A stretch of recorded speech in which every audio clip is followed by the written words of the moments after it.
بسم اللہ الرحمن الرحیم ورفعنا لک ذکرک سیرت النبی صلی اللہ علیہ وسلم کی ایک اور ویڈیو کے ساتھ آپ کی خدمت میں حاضر ہیں۔ غزوہ بدر میں اللہ تعالیٰ نے مسلمانوں کی مدد اور نصرت فرمائی۔ کفار کو جنگ میں فرشتے نظر آتے تھے، اللہ تعالیٰ نے مسلمانوں کی فرشتوں کے ذریعے مدد فرمائی۔ قیدیوں کی رہائی۔ ابو سفیان بن حارث رضی اللہ تعالیٰ نے جواب میں میدان جنگ کی جو کیفیت سنائی وہ یہ تھی: خدا کی قسم، بس یوں سمجھ لو کہ جیسے ہی ہمارا دشمن سے ٹکراؤ ہوا، ہم نے گویا اپنی گردنیں ان کے سامنے پیش کر دیں اور انہوں نے جیسے چاہا ہمیں قتل کرنا شروع کر دیا، جیسے چاہا گرفتار کیا۔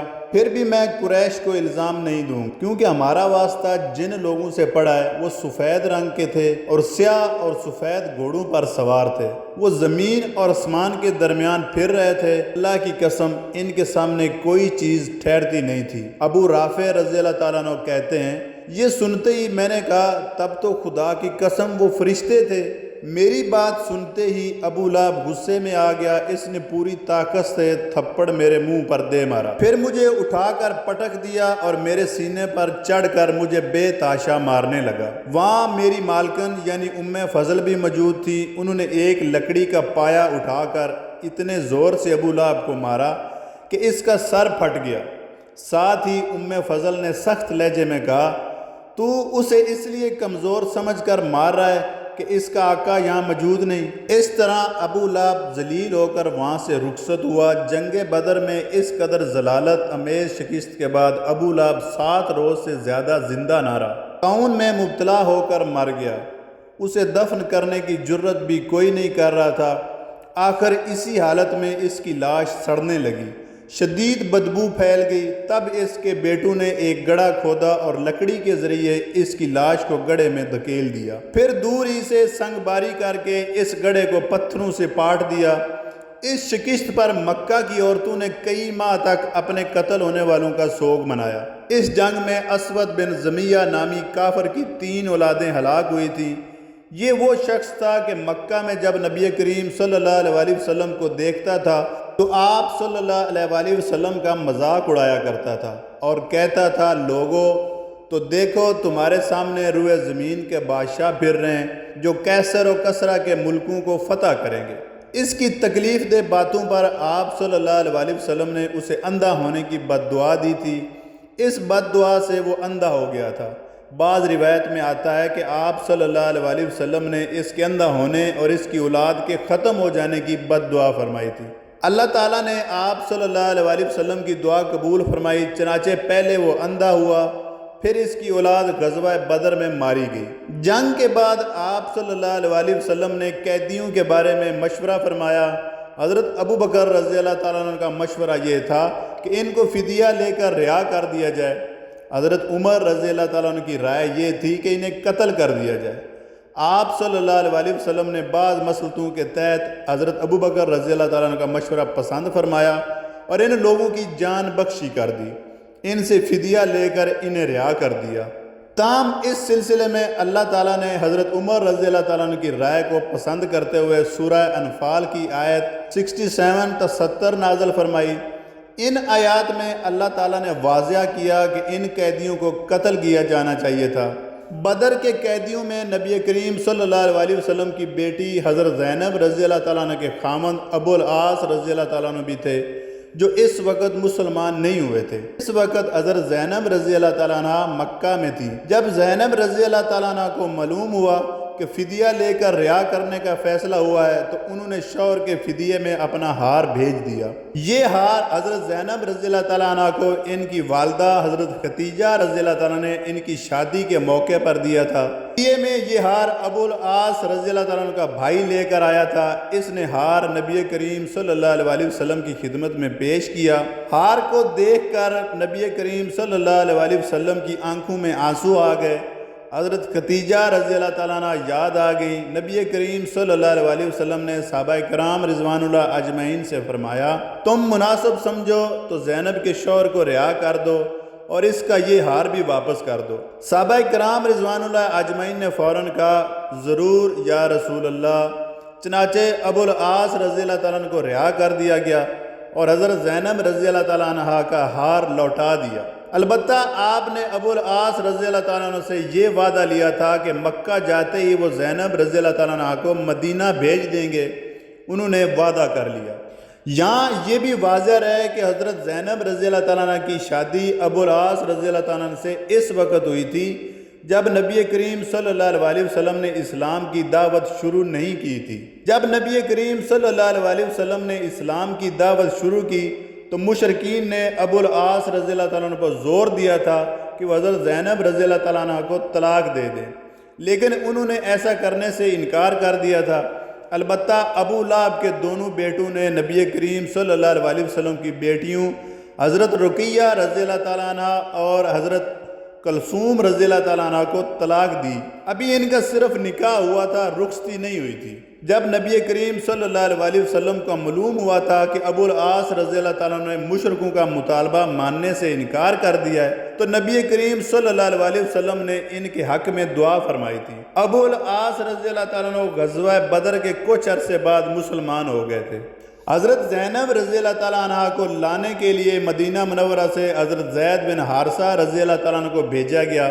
ابو العاص رضی اللہ تعالیٰ عنہ نے وعدے کے مطابق انہیں ان کے ساتھ بھیج دیا۔ اس وقت تک حجاب کا حکم نازل نہ ہوا تھا۔ اس طرح وہ مدینہ آ گئی۔ راستے میں کافروں نے رکاوٹ بننے کی کوشش کی تھی، لیکن ابو العاص کے بھائی ان کے راستے میں آ گئے اور اس مشرک قیدیوں میں حضرت خالد بن ولید رضی اللہ تعالیٰ عنہ کے بھائی ولید بن ولید رضی اللہ تعالیٰ عنہ بھی تھے۔ انہیں ان کے بھائی اشام اور خالد بن ولید رضی اللہ تعالیٰ عنہ نے رہا کرایا۔ ان کا فدیہ ادا کیا گیا۔ جب وہ انہیں لے کر مکہ پہنچے تو وہاں انہوں نے اسلام قبول کر لیا۔ اس پر ان کے بھائی بہت بگڑے۔ انہوں نے کہا اگر تم نے مسلمان ہونے کا ارادہ کر لیا تھا تو وہیں مدینہ میں کیوں مسلمان نہیں ہو گئے؟ بھائیوں کی بات کے جواب میں حضرت ولید بن ولید رضی اللہ تعالیٰ عنہ بولے میں نے سوچا اگر میں مدینہ منورہ میں مسلمان ہو گیا تو لوگ کہیں گے میں قید سے گھبرا کر مسلمان ہو گیا ہوں۔ اب انہوں نے مدینہ منورہ ہجرت کا ارادہ کیا تو ان کے بھائیوں نے انہیں قید کر دیا۔ نبی کریم صلی اللہ علیہ وسلم کو یہ بات معلوم ہوئی تو ان کے لیے قنوت نازلہ میں رہائی کی دعا فرمانے لگے۔ آخر ایک دن ولید بن ولید رضی اللہ تعالیٰ عنہ مکہ سے نکل بھاگنے میں کامیاب ہو گئے اور آپ صلی اللہ علیہ وسلم کے پاس مدینہ منورہ پہنچ گئے۔ ایسے ہی ایک قیدی حضرت وہب بن عمیر رضی اللہ تعالیٰ عنہ جو بعد میں اسلام لائے، غزوہ بدر میں مسلمانوں سے جنگ کی تھی اور کافروں کی شکست کے بعد قیدی بنا لیے گئے تھے۔ وہب بن عمیر رضی اللہ تعالیٰ عنہ کے والد کا نام عمیر رضی اللہ تعالیٰ عنہ تھا۔ ان کے ایک دوست صفوان رضی اللہ تعالیٰ عنہ، ان دونوں دوستوں کا تعلق مکہ کے قریش سے تھا۔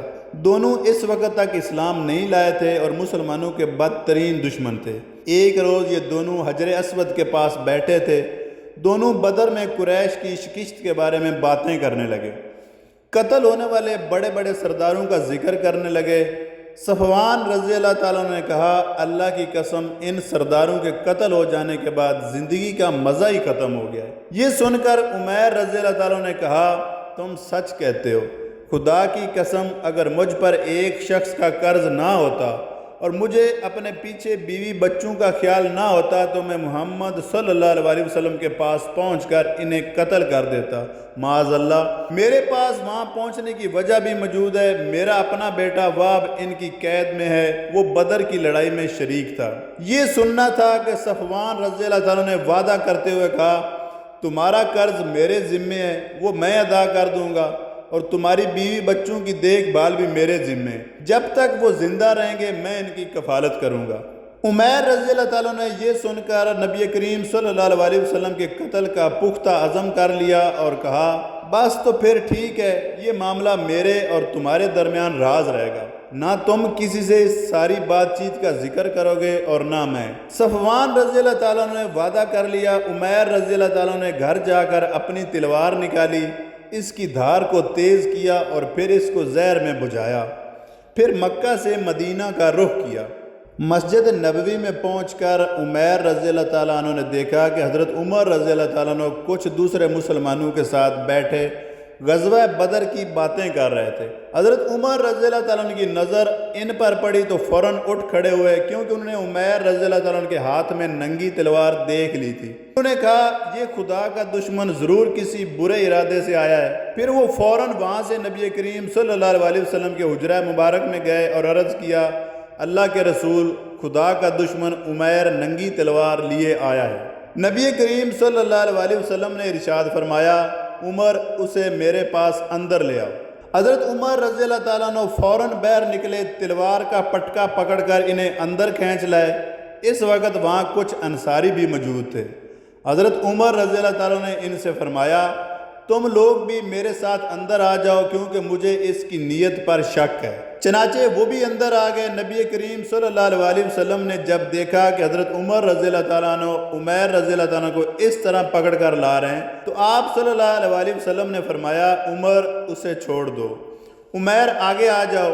چنانچہ عمیر آپ صلی اللہ علیہ وسلم کے قریب آ گئے اور جاہلیت کے آداب کی طرح صبح بخیر کا۔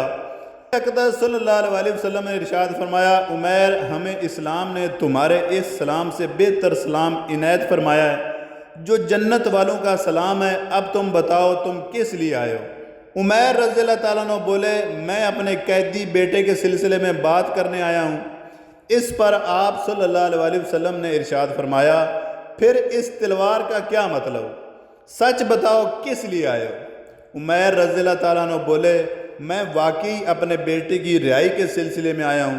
چونکہ حضرت عمیر رضی اللہ تعالیٰ عنہ کے ارادے سے متعلق اللہ تعالیٰ نے نبی کریم صلی اللہ علیہ وسلم کو بذریعہ وحی پہلے سے بتا دیا تھا، اس لیے آپ صلی اللہ علیہ وسلم نے ارشاد فرمایا، نہیں عمیر، یہ بات نہیں، بلکہ بات یہ ہے کہ کچھ دن پہلے تم اور صفوان حجر اسود کے پاس بیٹھے تھے اور تم دونوں اپنے مقتولوں کی باتیں کر رہے تھے، ان مقتولوں کی جو بدر کی لڑائی میں مارے گئے اور جنہیں ایک گڑھے میں ڈال دیا گیا تھا۔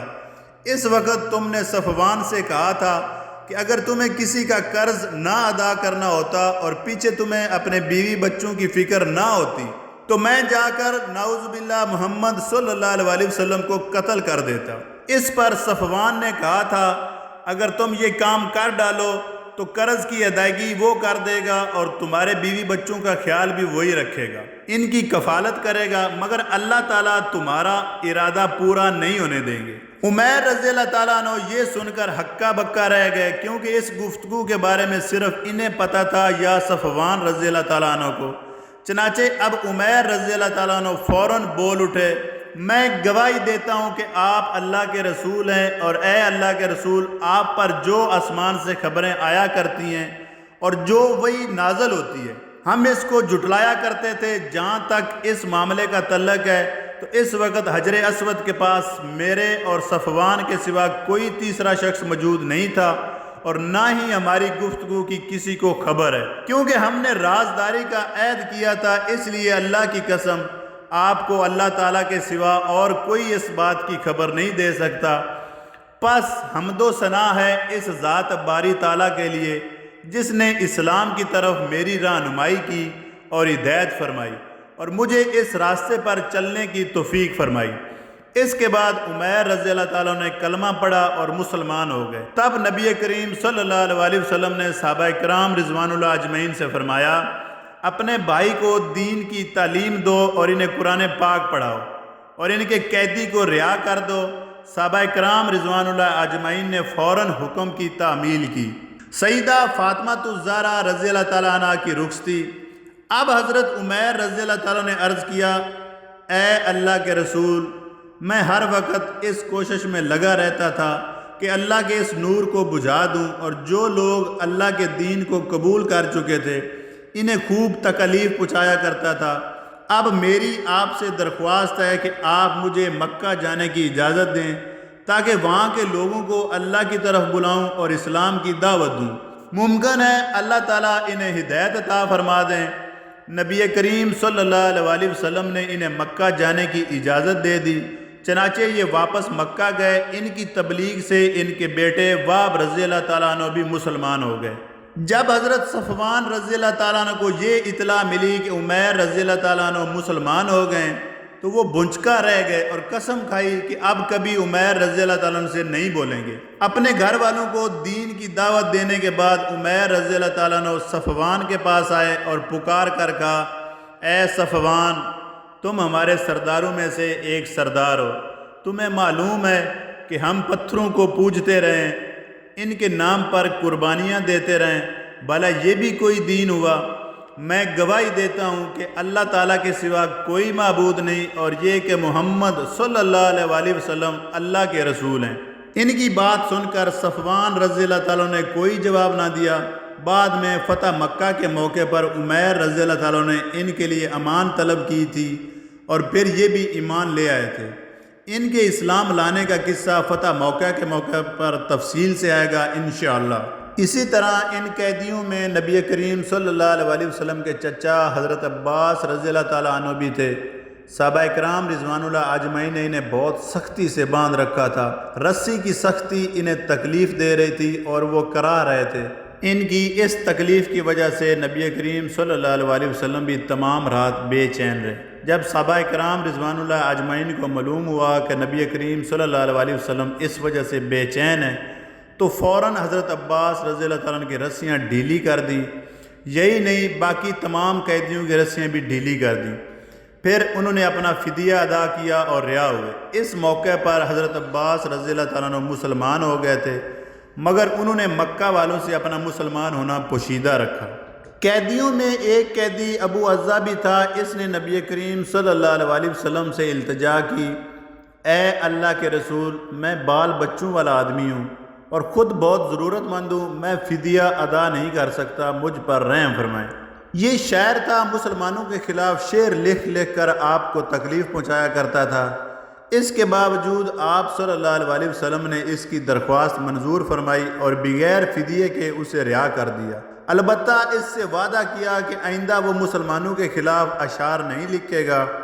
اس نے وعدہ کر لیا، لیکن رہا ہونے کے بعد جب یہ مکہ پہنچا تو اس نے پھر اپنا کام شروع کر دیا، مسلمانوں کے خلاف اشعار لکھنے لگا۔ یہ مکہ کے مشرکوں سے کہا کرتا تھا، میں نے محمد صلی اللہ علیہ وآلہ وسلم پر جادو کر دیا تھا، اس لیے انہوں نے مجھے بغیر فدیے کے رہا کر دیا۔ اگلے سال یہ غزوہ احد کے موقع پر کافروں کے لشکر میں شامل ہوا اور اپنے اشعار سے کافروں کو جوش دلاتا رہا۔ اس لڑائی میں یہ قتل ہوا۔ بدر کی فتح کی خبر شاہ حبشہ تک پہنچی تو وہ بہت خوش ہوئے۔ حضرت جعفر رضی اللہ تعالیٰ عنہ اور کچھ دوسرے مسلمان اس وقت تک حبشہ ہی میں تھے۔ شاہ حبشہ نے انہیں اپنے دربار میں بلا کر یہ خوشخبری سنائی، بدر کی لڑائی میں شریک ہونے والے صحابہ بدری صحابہ کہلائے، انہیں بہت فضیلت حاصل ہے۔ حضرت ابو ہریرہ رضی اللہ تعالیٰ عنہ سے روایت ہے کہ نبی کریم صلی اللہ علیہ وآلہ وسلم نے ارشاد فرمایا، اللہ تعالیٰ نے اصحاب بدر پر اپنا خاص فضل و کرم فرمایا ہے اور ان سے کہہ دیا ہے کہ جو چاہو کرو، میں تمہارے گناہ معاف کر چکا، یا یہ فرمایا کہ تمہارے لیے جنت واجب ہو چکی ہے۔ مطلب یہ کہ ان کے سابقہ گناہ تو معاف ہو ہی چکے تھے، آئندہ بھی اگر ان سے کوئی گناہ ہو تو وہ بھی معاف ہیں۔ غزوہ بدر کے بعد آپ صلی اللہ علیہ وآلہ وسلم نے اپنی چھوٹی بیٹی حضرت فاطمہ رضی اللہ تعالیٰ عنہ کی شادی حضرت علی رضی اللہ تعالیٰ عنہ سے کر دی۔ شادی سے پہلے آپ صلی اللہ علیہ وآلہ وسلم نے حضرت فاطمہ سے پوچھا، بیٹی، تمہارے چچا زاد بھائی علی رضی اللہ تعالیٰ عنہ کی طرف سے تمہارا رشتہ آیا ہے، تم اس بارے میں کیا کہتی ہو؟ حضرت فاطمہ رضی اللہ تعالیٰ عنہ خاموش رہی، گویا انہوں نے کوئی اعتراض نہ کیا۔ تب نبی کریم صلی اللہ علیہ وآلہ وسلم نے حضرت علی رضی اللہ تعالیٰ عنہ کو بلایا اور ان سے پوچھا، تمہارے پاس کیا کچھ ہے، یعنی شادی کے لیے کیا انتظام ہے؟ انہوں نے جواب دیا، میرے پاس صرف ایک گھوڑا اور ایک زرہ ہے۔ یہ سن کر آپ صلی اللہ علیہ وآلہ وسلم نے ارشاد فرمایا، گھوڑا تو تمہارے لیے ضروری ہے، البتہ تم زرہ کو فروخت کر دو۔ حضرت علی رضی اللہ تعالیٰ نے وہ زرہ 480 درہم میں فروخت کر دی اور رقم لا کر آپ صلی اللہ علیہ وآلہ وسلم کی خدمت میں پیش کر دی۔ اس سلسلے میں ایک روایت یہ بھی ہے کہ جب حضرت عثمان رضی اللہ تعالیٰ کو پتہ چلا کہ شادی کے سلسلے میں حضرت علی اپنی زرہ بیچ رہے ہیں تو انہوں نے فرمایا، یہ زرہ اسلام کے شاہ سوار علی کی ہے، یہ ہرگز فروخت نہیں ہونی چاہیے۔ پھر انہوں نے حضرت علی رضی اللہ تعالیٰ کے غلام کو بلایا اور انہیں 400 درہم دیتے ہوئے کہا، یہ درہم اس زرہ کے بدلے میں علی کو دے دیں۔ ساتھ ہی انہوں نے زرہ بھی واپس کر دی۔ بہرحال اس طرح شادی کا خرچ پورا ہوا۔ نبی کریم صلی اللہ علیہ وسلم نے حضرت علی رضی اللہ تعالیٰ عنہ اور حضرت فاطمہ رضی اللہ تعالیٰ عنہ کے نکاح کا خطبہ پڑھا۔ پھر آپ صلی اللہ علیہ وسلم نے دونوں کے لیے دعا فرمائی۔ غزوہ بدر کے بعد غزوہ بنی قینقاع پیش آیا۔ قینقاع یہودیوں کے ایک قبیلے کا نام ہے۔ یہودیوں میں یہ لوگ سب سے زیادہ جنگجو شمار ہوتے تھے۔ مدینہ منورہ میں آمد کے بعد نبی کریم صلی اللہ علیہ وسلم نے یہودیوں سے صلح کا معاہدہ فرمایا تھا۔ معاہدے میں طے ہوا تھا کہ یہ لوگ کبھی آپ صلی اللہ علیہ وسلم کے مقابلے پر نہیں آئیں گے اور نہ آپ صلی اللہ علیہ وسلم کے دشمنوں کو کوئی مدد دیں گے۔ جن لوگوں سے معاہدہ ہوا ان میں یہ 3 قبیلے شامل تھے، بنی قینقاع، بنی قریظہ اور بنی نذیر۔ معاہدے کی ایک شرط یہ تھی کہ اگر کوئی دشمن مسلمانوں پر حملہ کرے گا تو یہ تینوں قبیلے مسلمانوں کی پوری مدد کریں گے، ان کا ہر طرح سے ساتھ دیں گے۔ لیکن ان لوگوں نے معاہدے کی خلاف ورزی کی۔ انہوں نے ایک مسلمان عورت سے بدتمیزی کی۔ ان کی بدتمیزی کو پاس سے گزرتے ہوئے ایک صحابی نے دیکھ لیا۔ انہوں نے اس یہودی کو قتل کر دیا۔ یہ دیکھ کر محلے کے یہودیوں نے مل کر ان صحابی کو شہید کر دیا۔ اس خبر کے پھیلنے پر وہاں اور مسلمان جمع ہو گئے۔ یہودیوں کے خلاف پہلا جہاد۔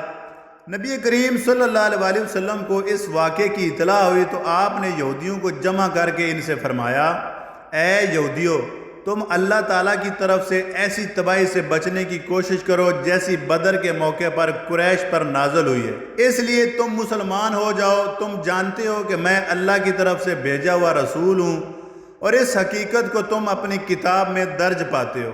اس پر یہودیوں نے کہا، اے محمد صلی اللہ علیہ وسلم، آپ شاید یہ سمجھتے ہیں کہ ہم بھی آپ کی قوم کی طرح ہیں۔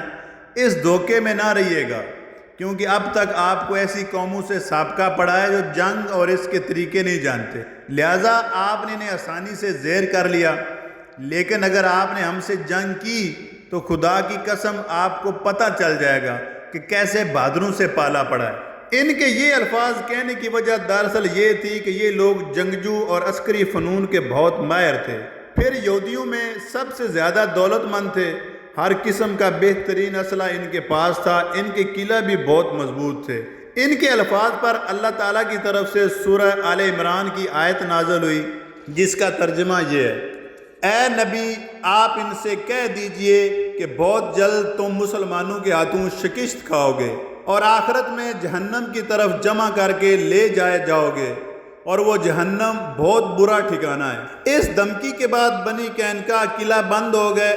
نبی کریم صلی اللہ علیہ وسلم اپنے صحابہ کرام رضوان اللہ اجمعین کے ساتھ ان کے قلعوں کی طرف روانہ ہوئے۔ آپ صلی اللہ علیہ وسلم کا پرچم اس غزوہ میں سفید رنگ کا تھا اور حضرت حمزہ رضی اللہ تعالیٰ عنہ کے ہاتھ میں تھا۔ ان کے قلعوں کی طرف روانہ ہونے سے پہلے آپ صلی اللہ علیہ وسلم نے حضرت ابو لبابہ رضی اللہ تعالیٰ عنہ کو مدینہ منورہ میں اپنا قائم مقام مقرر فرمایا۔ آپ صلی اللہ علیہ وسلم نے یہودی بستیوں کا محاصرہ کر لیا۔ یہ محاصرہ بہت سخت تھا، 15 دن تک جاری رہا۔ آخر اللہ تعالیٰ نے ان یہودیوں کے دلوں میں مسلمانوں کا رعب طاری کر دیا۔ وہ اس محاصرے سے تنگ آ گئے۔ حالانکہ ان یہودیوں میں اس وقت تقریباً 700 جنگجو تھے۔ اب انہوں نے درخواست کی کہ ہم یہاں سے نکل کر جانے کے لیے تیار ہیں، شرط یہ ہے کہ انہیں نکل جانے کا راستہ دے دیا جائے۔ اس صورت میں وہ یہاں سے ہمیشہ کے لیے چلے جائیں گے۔ ساتھ ہی انہوں نے کہا کہ ہمارے ساتھ ہماری عورتیں اور بچوں کو بھی جانے دیا جائے، مال دولت اور ہتھیار وغیرہ وہ یہیں چھوڑ جائیں گے۔ نبی کریم صلی اللہ علیہ وسلم نے ان کی یہ بات منظور فرما لی، انہیں نکل جانے کا راستہ دے دیا۔ اس طرح مسلمانوں کے ہاتھ بے تاشا مال غنیمت آیا۔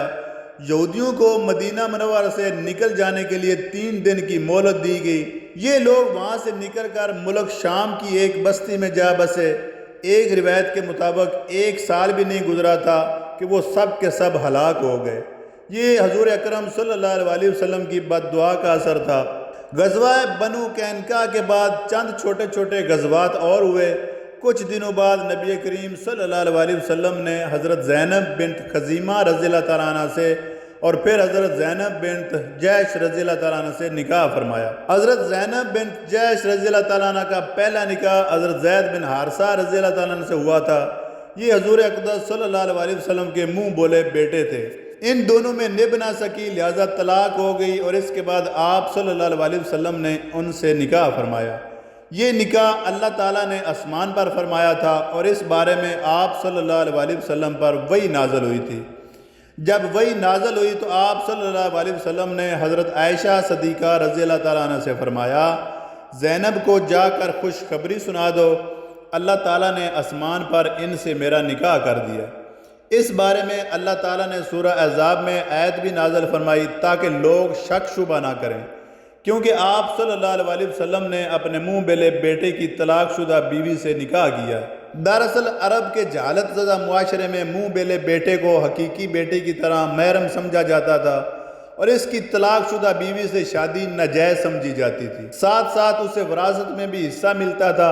اسلام نے اس فرسودہ رسم کو بالکل ختم کر دیا۔ اس کی ابتدا نبی کریم صلی اللہ علیہ وسلم نے کی۔ آپ صلی اللہ علیہ وسلم نے اپنے صحابہ کرام رضوان اللہ اجمعین کو دعوت ولیمہ بھی کھلائی۔ اس روز پردے کی آیت نازل ہوئی۔ 3 ہجری میں غزوہ احد پیش آیا۔ احد پہاڑ مدینہ منورہ سے 2 میل کے فاصلے پر ہے۔ اس پہاڑ کے بارے میں نبی کریم صلی اللہ علیہ وسلم کا ارشاد مبارک ہے، یہ احد ہم سے محبت کرتا ہے اور ہم اس سے محبت کرتے ہیں۔ جب تم اس کے پاس سے گزرو تو اس کے درختوں کا پھل تبرک کے طور پر کھا لیا کرو، چاہے تھوڑا سا ہی کیوں نہ ہو۔ غزوہ احد کیوں ہوا؟ اس کا جواب یہ ہے کہ غزوہ بدر میں کافروں کو بدترین شکست ہوئی تھی۔ کافر جمع ہو کر اپنے سردار حضرت ابو سفیان رضی اللہ تعالیٰ عنہ کے پاس آئے اور ان سے کہا، بدر کی لڑائی میں ہمارے بے شمار آدمی قتل ہوئے، ہم ان کے خون کا بدلہ لیں گے۔ آپ تجارت سے جو مال کما کر لاتے ہیں، اس مال کے نفع سے جنگ کی تیاری کی جائے۔ حضرت ابو سفیان رضی اللہ تعالیٰ نے ان کی بات منظور کر لی اور جنگ کی تیاریاں زور و شور سے شروع کی گئی۔ کہا جاتا ہے کہ سامان تجارت سے جو نفع ہوا وہ 50,000 دینار تھا۔ غزوہ بدر میں نبی کریم صلی اللہ علیہ وسلم نے ابو حمزہ شاعر کو فدیہ لیے بغیر رہا کر دیا تھا اور اس سے اقرار لیا تھا کہ وہ مسلمانوں کے خلاف شعر نہیں کہے گا۔ اب جب جنگ کی تیاریاں شروع ہوئیں تو لوگوں نے اس سے کہا، تم اپنے اشعار سے جوش پیدا کرو۔ پہلے تو ابو حمزہ نے انکار کیا کیونکہ وہ نبی کریم صلی اللہ علیہ وسلم کے سامنے وعدہ کر آیا تھا، لیکن پھر وعدہ خلافی پر اتر آیا اور اشعار پڑھنے لگا۔ آخر قریشی لشکر مکہ معظمہ سے نکلا اور مدینہ منورہ کی طرف روانہ ہوا۔ قریش کے لشکر میں عورتیں بھی تھیں۔ یہ عورتیں بدر میں مارے جانے والوں کا نوحہ کرتی جاتی تھیں۔